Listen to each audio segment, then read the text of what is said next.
I'm the Chief Product Officer at ArmorCode. As I mentioned, we have Russell here, who's Head of Security from Snapdocs, and Gusti, who's Head of AppSec from Shutterfly.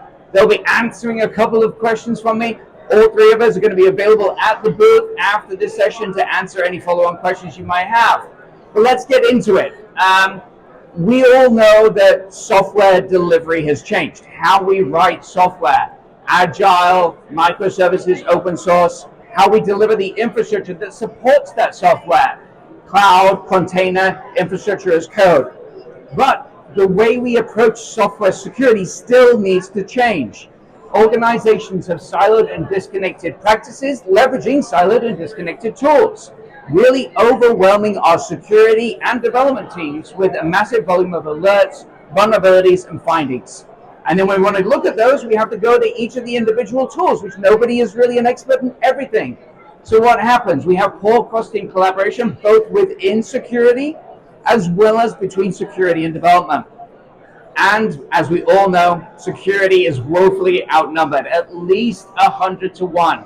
Organizations that I talk to, it goes well in excess of that, 1,000, in one case, 2,000 to 1, which is a large insurance company that we will not name today.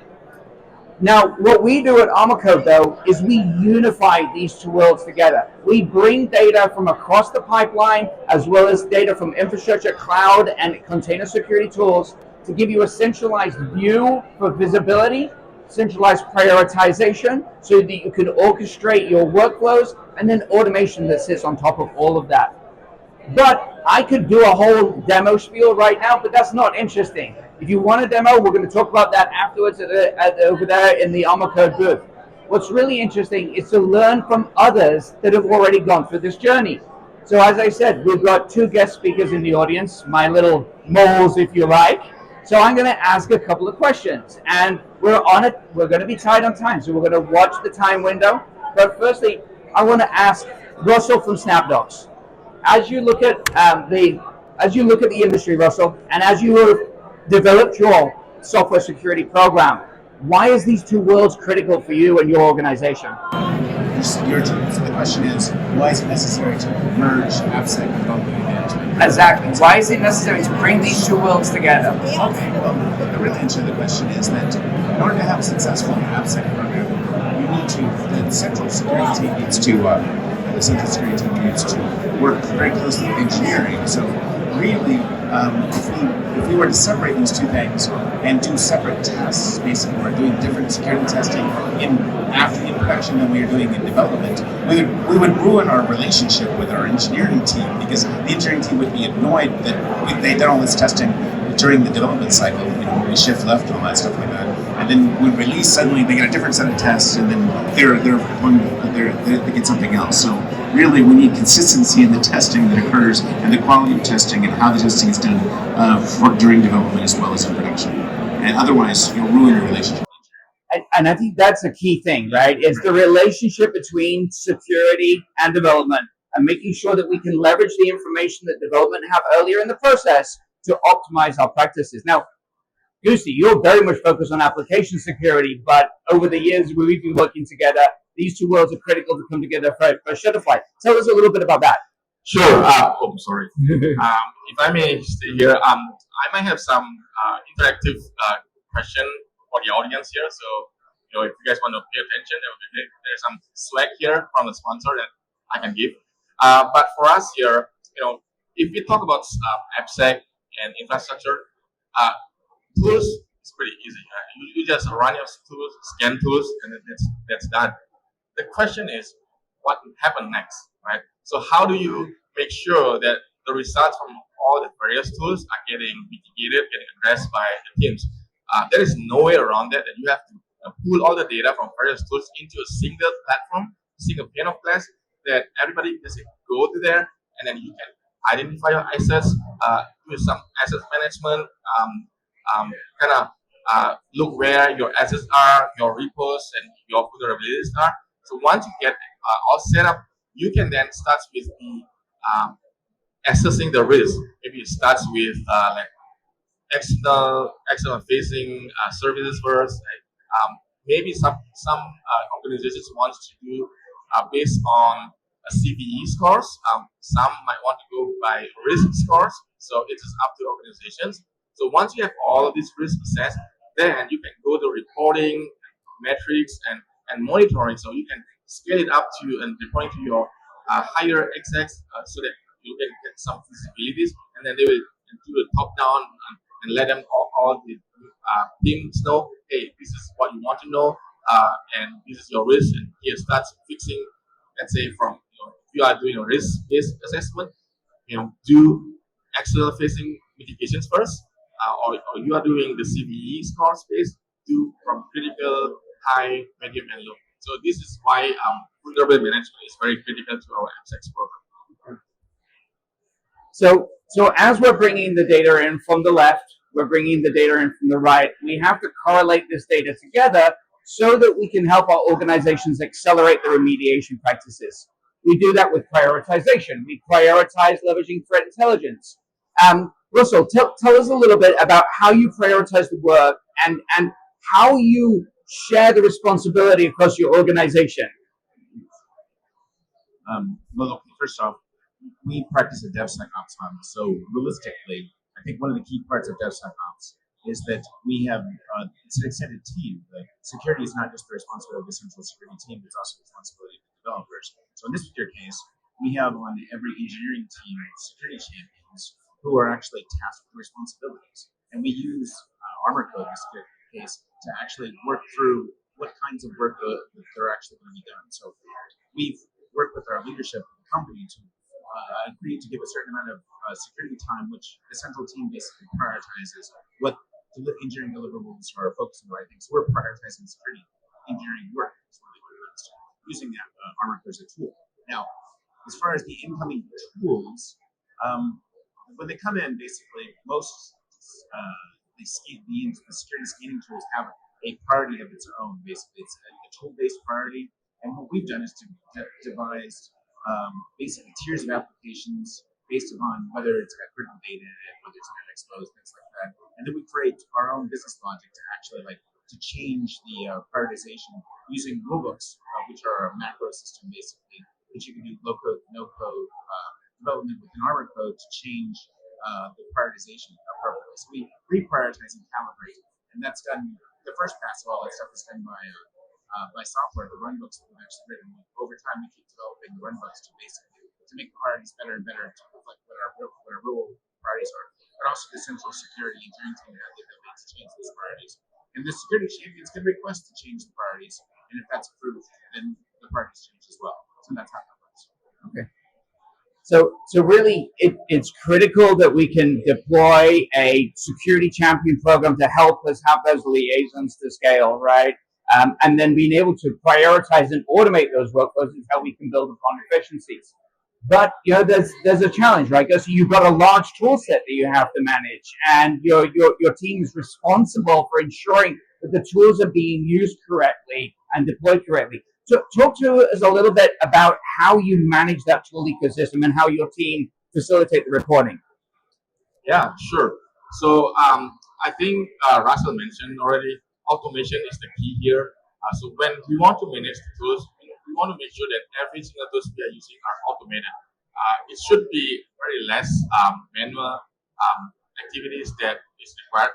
For sure, if you have some manual pen testing, that is manual process. But then, even for manual pen testing, once you get the results, if possible, we should also automate the results finding to be imported to a single pane of glass that ArmorCode is doing here. And that is pretty critical to get every single tools that we are using onboarded. Without automations, there is high likely that your program is not be successful. So we've got this highly diverse tool set. We're bringing the data all into a centralized location for visibility. We're then integrating with our teams through the use of Jira ticketing and leveraging our security champions workflow. And then we have automation sitting on top of all of this to escalate ticket creations, notifications, escalations, notifications of SLAs to ensure that we're inside of corporate compliance. So Russell, talk to us a little bit about how you're managing SLAs at Snapdocs and how you're really ensuring that your teams are cross-collaborating and all on the same page. well, in this particular case, in order to, the first thing you have to do in order to establish a vulnerability remediation SLA, which is, I think, the primary SLA that we're talking about here, is a definition of what that SLA is prescribed for your company and your industry and things like that. So there's a compliance perspective that you have to have policies and standards and state what those SLAs actually are and how they're calculated. It turns out different companies calculate the SLAs differently as far as the start and end times. But in any case, what we're doing is when we're trying, we have an SLA effectively that we cut the tickets immediately when a new security finding comes in, and then they're measured from that amount of time until their remediation. This is at the point in time at which the ticket is actually resolved, at the point in which there's a successful test of production that problem is actually resolved. Right? That's the completion of remediation. So while the developers want to basically say the problem's done when the engineering development is done, in our case, we don't. There's no way we will allow that actually has to affect production for that work to be real. And this has really changed things. It turned out that many of our service teams were rarely committing changes. They were pushing their changes out. This wasn't discovered until we started pointing this out. It's like, no, you're missing your SLA because you only ship like once every 2 weeks. It's like, so you don't have to use this and send it out. And that changed everything. So that got remediation going a lot faster. Yeah, so visibility into those SLAs, the SLA within your security team for triaging purposes, the visibility into the SLA for the development team, so they understand that, hey, I might have done the fix, but if we don't see the mitigation or the remediation of that in the tool chain, it doesn't count. You're missing your SLAs. The ability to apply different SLAs to different products within the portfolio, because remember, not every product has the same level of business risk. Now, Gusti, you have at Shutterfly several brands, right? And you are obviously managing multiple teams with multiple different brands. Talk to us a little bit about how you manage the AppSec process across the organization as a whole, but also within different business units. Yeah, like I mentioned earlier, tools results is one thing, but more important, there needs to be a way to assign, those results, those findings to the teams, because otherwise you will have millions of findings that nobody thinks that they own the findings. So what we are doing here, so we scale down or break down all our business units into, not business units, business units into like classifications on what they are doing here, and then we also breaking down to the teams, domains, and teams. And at the end of the day, there will be the workload teams that basically owns the team. That way, we will be easy to find. Hey, there is a let's say celebrity vulnerability. So, by the way, anyone knows here what celebrity vulnerability is here in the audience, or can give any example? Anyone? Celebrity vulnerability? Log4j, for example, right? So that's celebrity. Ideally, we want to use ArmorCode to avoid all hands when there is another celebrity vulnerability, popping up in the wild again. Hopefully, we'll be able to use this file for the library and break it down to find which teams eventually owns this finding and help working with the team to address the findings. Thank you, Gusti. And so I'm going to go back to the three layers again. Visibility. You've got a 0 day, a celebrity vulnerability that comes in. How do I address that in my organization? How do I find it? How do I hunt it? Then we've got workflow. How do I give it to somebody to fix the problem? So I need to know who owns the different assets within my portfolio. And then how do I respond as quickly as possible? Automation. These are the three key principles that we need to have for us to be able to have a successful and scalable program. Now, last question, which will be actually to you, Russell. This year, we all know that budgets have got tighter. We all know that we need to make smarter decisions when it comes to the tools that we're leveraging and the processes that we are using. Russell, how can you possibly optimize your tool chain when your teams are embedding those tools? How do you manage that? How do you look at alternatives in the organization? Well, one thing we definitely noticed was that because we teach the developers, particularly the security champions, to actually utilize ArmorCode directly to find out the findings and the vulnerabilities rather than going directly to most of the scanning tools. And that has a huge advantage because it allows us to change the scanning tools easily, so it makes them less sticky. Okay, so the security scanning tools, we can replace them with whatever is the cheapest that achieves the right goals, things like that. So in that particular case, we can commoditize things much faster, and that basically is paid for ArmorCode instantaneously. So because realistically, we save more money on getting rid of expensive scanners and replacing the cheaper scanners to do the same thing. Because the developers are going to ArmorCode and getting that, they're basically getting the findings from there directly.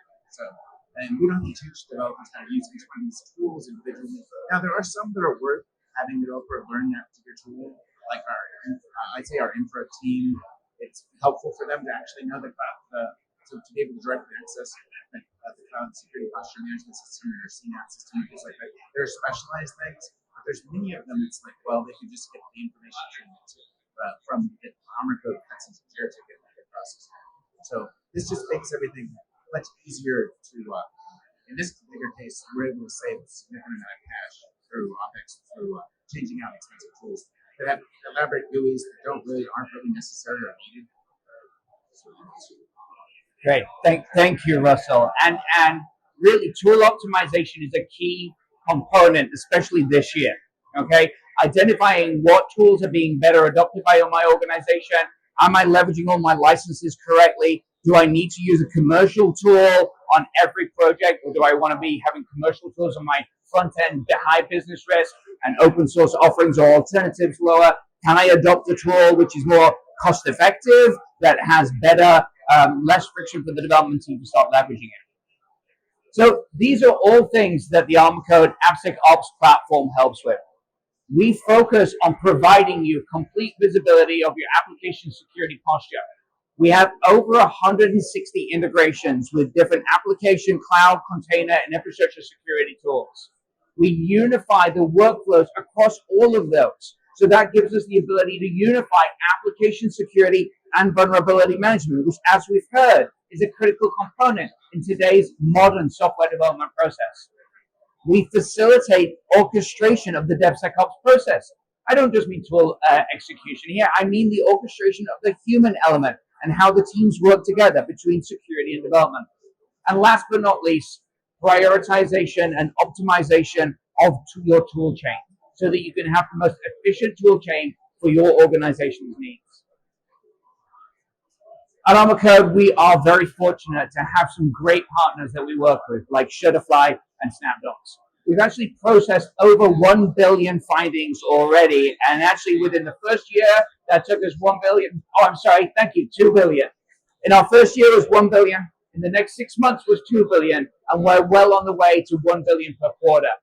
We're leveraged by over 40 customers, 10 of the Fortune 500, which includes the #1 entertainment and media organization, #1 hospitality chain, #1 consulting services organization, and #1 investment management firm.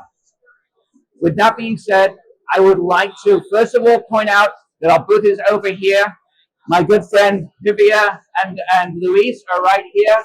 There are others wearing the ArmorCode shirt, so you don't just have to talk to them, but they were the most attractive people to put on the slide. And lastly, I'd like to say thank you very, very much to Gusti and Russell for really helping out today's presentation. Thank you very much. Enjoy the rest of RSA.